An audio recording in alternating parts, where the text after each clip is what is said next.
La parole est à Monsieur Dominique Potier. Merci Monsieur le Président. Ma question s'adresse à Monsieur le Ministre de l'Agriculture.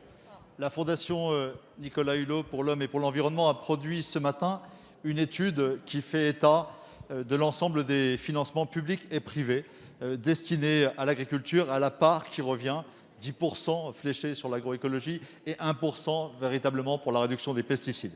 Une controverse s'est installée et je ne souhaite pas, pour ma part, l'alimenter puisque j'ai passé des années à essayer de réconcilier dans les fonctions qui étaient les miennes des milieux, l'écologie, l'agriculture et à trouver les voies d'une médiation et d'un chemin de progrès. Alors pas de querelle sur la QSA et le NODU, pas de querelle aujourd'hui sur la mesure annuelle qui dépend des conditions pédoclimatiques et des conditions économiques et les décades, pas de querelle aujourd'hui sur la substance CMR, etc. Mais une réalité. Nous ne sommes pas au rendez-vous de la promesse de 2009. Nous n'y sommes pas dans l'ancien mandat, nous ne sommes pas dans ces années perdues durant ce mandat. Et nous devons nous regarder en face. Et la Fondation Nicolas Hulot, au-delà des controverses qui courent aujourd'hui sur les réseaux sociaux, pose une vraie question. Est-ce que la puissance publique s'est mise au rendez-vous ? Les paysans, le monde agricole, oui, une révolution culturelle pour les producteurs et les consommateurs est engagée aujourd'hui. La science est au rendez-vous. Le biocontrôle a doublé comme solution aujourd'hui dans la phytopharmacie du monde agricole. Mais la puissance publique n'est pas au rendez-vous. Monsieur le ministre, j'ai 3 questions à vous poser pour qu'on sorte de l'écolo-bashing comme de l'agri-bashing.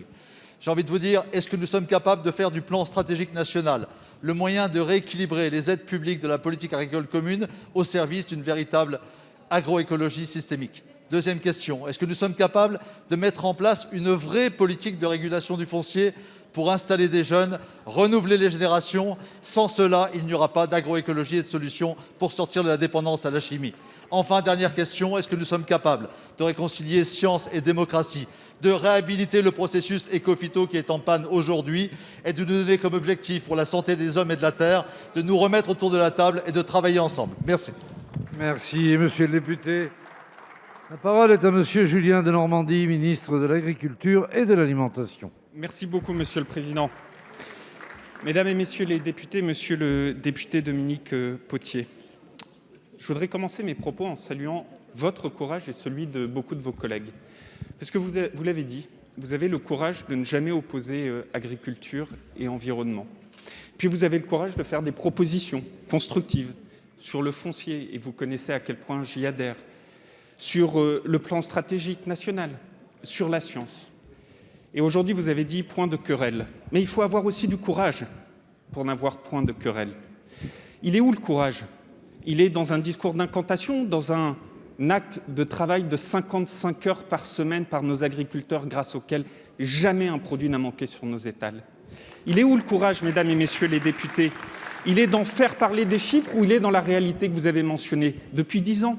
Moins 36% de produits phytosanitaires, moins 70% dans les CMR, une multiplication par 2 dans les produits de biocontrôle. Il est où le courage, monsieur le député ? Est-ce qu'il est dans un simplisme, dans un discours de simplisme, ou dans la prise en compte de la complexité de la réalité du monde du vivant ? Quand, par exemple, beaucoup de députés de tous les groupes politiques ont fait un travail remarquable sur le glyphosate, filière après filière, c'est vous qui l'avez fait. Et puis, il est où le courage, monsieur le député ? Il est dans le yaka faucon de la subvention ou dans la création de valeur, parce que la transition agroécologique, elle doit créer de la valeur environnementale, mais aussi économique. Eh bien, je vais vous dire, monsieur le député, je suis sûr qu'on le partage. Le courage, ce courage, il appelle ni angélisme, ni compassion, ni même aveuglement. Il appelle juste raison et science dans un débat démocratique. Ce fut d'ailleurs vos paroles et c'est ce dans lequel je crois. Et donc un grand merci à nos agriculteurs et à toutes celles et ceux qui jamais n'opposeront agriculture et environnement. Nous avancerons ensemble, ayons ce courage, sinon nous ne ferons que importer d'autres produits en dégradant notre propre agriculture.